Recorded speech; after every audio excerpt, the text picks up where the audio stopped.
Assalamualaikum warahmatullahi wabarakatuh. Halo teman-teman, kami dari kelompok 12 mata kuliah Ilmu Kealaman Dasar dengan dosen pengampu Bu Mima Nisma SNM. Di sini kami akan menjelaskan materi tentang ilmu pengetahuan alam sebagai dasar pengembangan teknologi, sejarah peradaban manusia, dan perkembangan teknologi. Sebelum masuk ke materi, perkenalkan nama saya Muhammad Fauzan Syauki. Saya Nirina Tarizal. Saya Rahmi Aulia Saraswati Swardana. Langsung aja simak videonya sampai habis. Oke.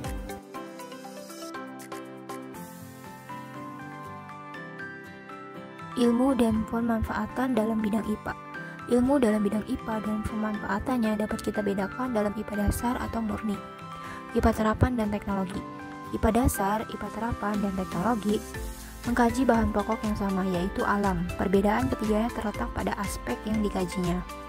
Menurut Amor et al. 1988, ilmuwan IPA dasar mencoba untuk memahami bagaimana alam bekerja.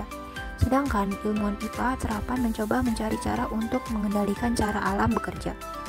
Ahli teknologi memanfaatkan penemuan IPA dasar dan terapan untuk membuat alat guna mengendalikan cara alam bekerja. Menurut White and Frederickson 2000, IPA dapat dipandang sebagai proses untuk membentuk hukum, model, dan teori yang memungkinkan orang untuk memprediksi, menjelaskan, dan mengendalikan tingkah laku alam. Teknologi. Teknologi dapat dibentuk dari pengetahuan alam dasar, karena ilmu pengetahuan alam dasar ini berperan dalam mengendalikan teknologi melalui prinsip dan teorinya. Ilmu pengetahuan alam dasar dan pengendalian alam dari ilmu pengetahuan alam terapan digunakan teknologi untuk menyusun objek-objek, membuat konstruksi alam, dan membuat alat untuk mengendalikan cara alam bekerja. Ilmu pengetahuan alam sebagai dasar pengembangan teknologi saat ini berkembang pesat. Misalnya saja dalam peningkatan kesehatan, penyediaan energi, perkembangan industri, dan perkembangan bagi kehidupan manusia. IPA dasar. Konsep-konsep IPA dasar terbentuk dari keingintahuan mengenai sesuatu yang belum diketahui orang. Keingintahuan itu menuntun ke arah mencari prinsip atau teori yang dapat diperoleh dari hasil pengkajian, yaitu melalui percobaan.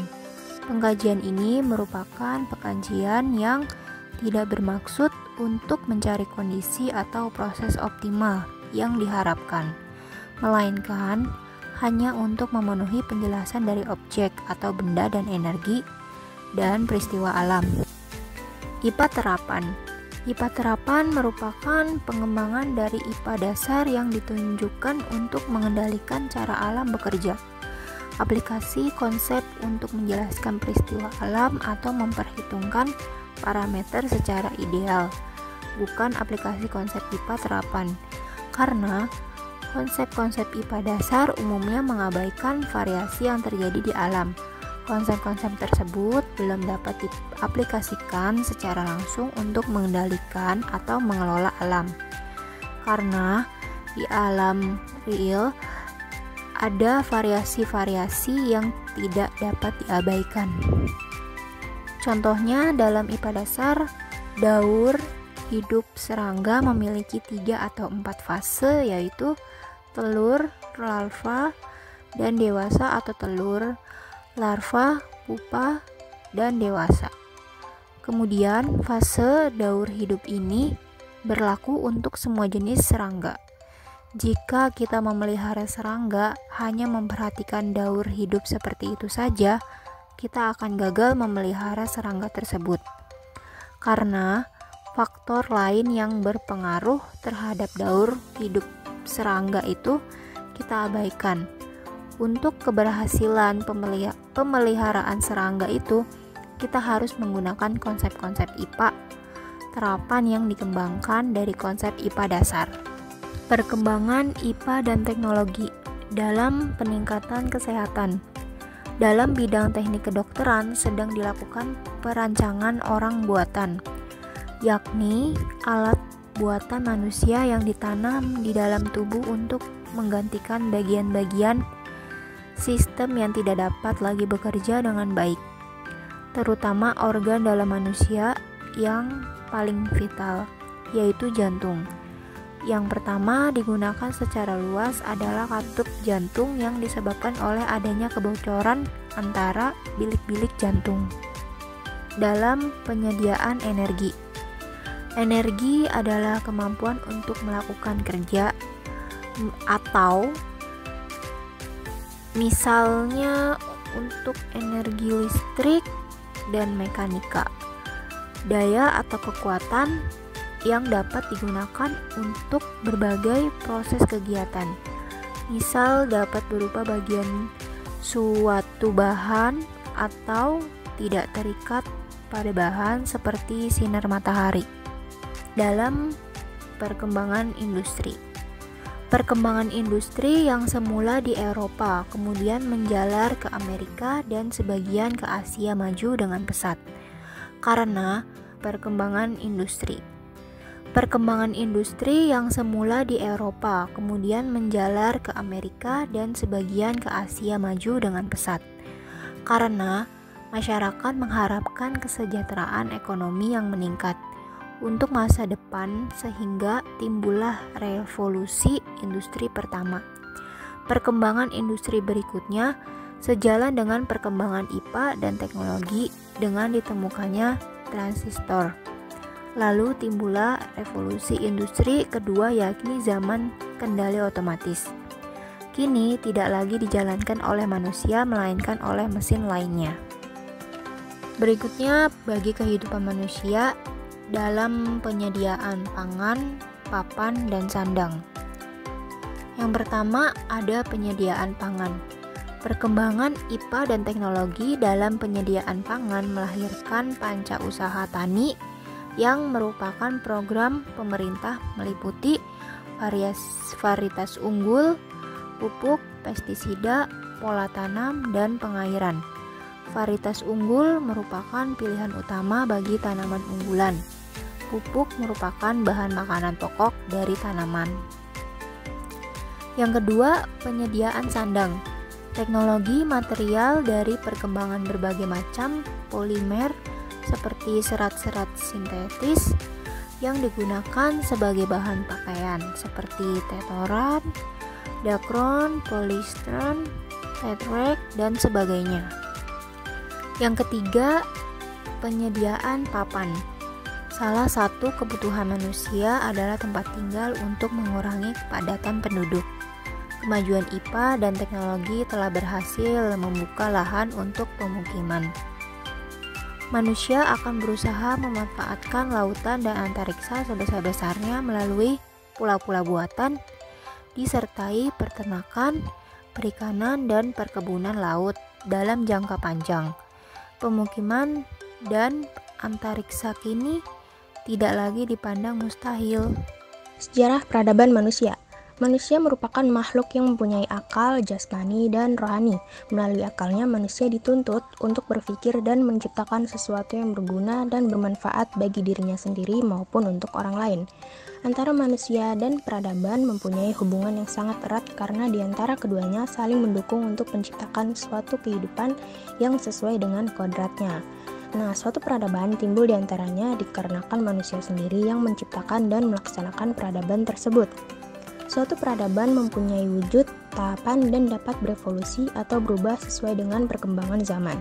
Dari peradaban pula dapat mengakibatkan suatu perubahan pada kehidupan sosial. Perubahan ini dapat diakibatkan karena pengaruh modernisasi yang terjadi di masyarakat. Sebenarnya peradaban itu apa sih? Peradaban adalah seluruh kehidupan sosial, politik, ekonomi, dan ilmu teknik untuk kegunaan praktis. Peradaban merupakan tahap kebudayaan tertentu dan telah maju yang bercirikan penguasaan ilmu pengetahuan, teknologi, seni, dan lain-lain. Nah, istilah peradaban ini sering dipakai untuk menunjukkan pendapat dan penilaian kita terhadap perkembangan kebudayaan, ilmu pengetahuan, kesenian, maupun sistem teknologinya. Manusia itu pada dasarnya memiliki cipta, rasa, dan karsa. Cipta, rasa, dan karsa itu akan menimbulkan perkembangan pengetahuan yang berasal dari suatu budaya. Nah, dari hal itulah kebudayaan akan mengalami kemajuan sehingga dikatakan sebagai peradaban. Sejarah peradaban manusia menunjukkan bahwa konsep dasar keorganisasian dan manajemen bukan merupakan sesuatu yang baru. Contohnya bisa kita lihat dari beberapa peninggalan bersejarah, baik yang berupa bangunan, tulisan, atau yang sejenisnya dari beberapa dinasti di seluruh dunia yang dibuat beberapa ribu tahun silam. Sedangkan peninggalan sejarah, misalnya 7 keajaiban dunia, bisa dikatakan sebagai sebuah mahakarya yang tak akan terwujud bila proses pembuatannya tidak menggunakan konsep manajemen yang benar-benar brilian. Evolusi budaya dan tahapan peradaban. Sejarah peradaban manusia meliputi 3 fase utama, yaitu A. Fase destruktif pada zaman batu awal. Merupakan fase awal dari perkembangan teknologi manusia.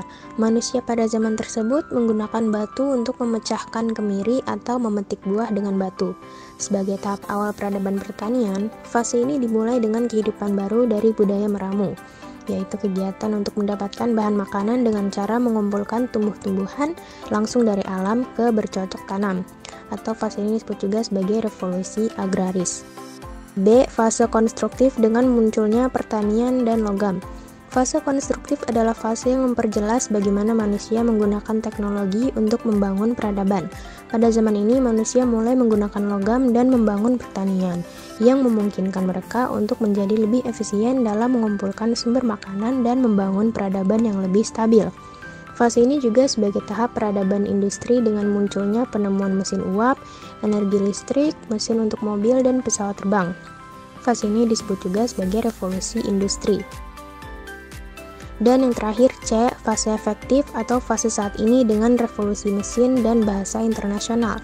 Saat ini kita mengalami revolusi mesin dan bahasa internasional yang memungkinkan manusia untuk berkomunikasi dengan lebih banyak orang dan menggunakan teknologi untuk membantu dalam berbagai macam kegiatan.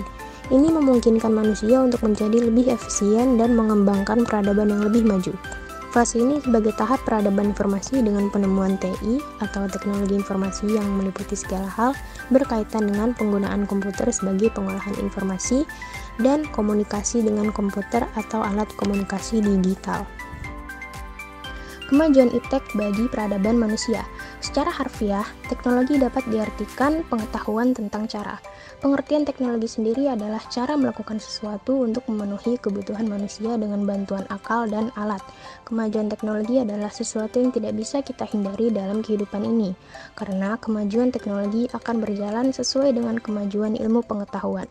Dengan kemajuan teknologi ini memberikan manusia banyak kemudahan, serta sebagai cara baru dalam melakukan aktivitas. Yang kita telah ketahui, teknologi adalah suatu wadah untuk memenuhi kebutuhan manusia dalam bantuan akal dan alat. Jadi manusia dituntut untuk memanfaatkan perkembangan teknologi itu sendiri sesuai dengan kaidah masing-masing. Perkembangan dunia iptek yang demikian mengagumkan itu memang telah membawa manfaat yang luar biasa bagi kemajuan peradaban umat manusia. Teman-teman, selanjutnya kita akan membahas perkembangan teknologi. Bagaimana sih perkembangan teknologi saat ini? Apakah berbahaya? Mari kita bahas. Seiring bertambahnya zaman pada saat ini, teknologi informasi akan terus berkembang karena perkembangan teknologi informasi merupakan bagian penting yang sangat kita butuhkan saat ini. Ditambah lagi, pasti banyak orang yang menggunakan teknologi untuk meringankan pekerjaan sehari-hari mereka. Mulai dari mahasiswa sampai para pekerja yang mengerjakan tugas mereka melalui teknologi internet dari rumah. Dan tanpa kita sadari, kita sudah memasuki era digital modern yang menjadikan teknologi komunikasi informasi memberikan keuntungan yang tidak pernah disangka-sangka sebelumnya. Perkembangan teknologi informasi dan komunikasi sangat berpengaruh signifikan pada kaum milenial, terlebih lagi pada para mahasiswa seperti saya dan Anda sekalian ini. Dengan teknologi, dimanapun kita berada, kita dapat mengetahui informasi apapun, dimanapun, hanya menggunakan teknologi informasi yang dapat mengetahui segala informasi yang ada. Dengan terjadinya perkembangan teknologi yang terjadi pada masa kini, kita bisa menuangkan ide, mengekspresikan diri, dan menggunakannya atau memanfaatkannya sesuai dengan kebutuhan masing-masing. Terjadinya perkembangan teknologi yang semakin pesat pastinya akan memberikan dampak yang merubah gaya hidup seperti yang telah dibahas sebelum-sebelumnya. Kemajuan teknologi juga akan mempermudah hidup secara umum. perkembangan teknologi yang semakin pesat memberikan dampak dari sisi positif maupun negatif. Yang pertama, kita akan membahas dari dampak positifnya. Yang pertama yaitu adalah mempermudah dan mempersingkat proses pertukaran informasi. Yang kedua adalah meningkatkan efisiensi dan efektivitas pekerjaan. Yang ketiga adalah mempermudah komunikasi walaupun jarak jauh. Itu adalah dampak positifnya. Selanjutnya adalah dampak negatif. Yang pertama adalah membuat kecanduan akan teknologi. Itu berbahaya. Yang kedua adalah sosialisasi antar manusia menjadi berkurang karena terlalu fokus terhadap teknologi. Jadi kurang-kurangi berteknologi. Dan yang terakhir yaitu adalah jumlah pengangguran semakin bertambah banyak karena akan bertambahnya robot-robot pintar yang akan bersaing dengan manusia. Jadi manusia harus semakin pintar. Oke? Sekian informasi dari saya. Terima kasih. Terima kasih telah menonton. Semoga videonya bermanfaat. Public figure mainkan adegan Cakep. untuk membuat film ironi. Sebelum semua kita selesaikan, jawablah salam penutup kami. Wassalamualaikum warahmatullahi wabarakatuh. Jangan lupa like, share, dan komen. Bye-bye. Bye.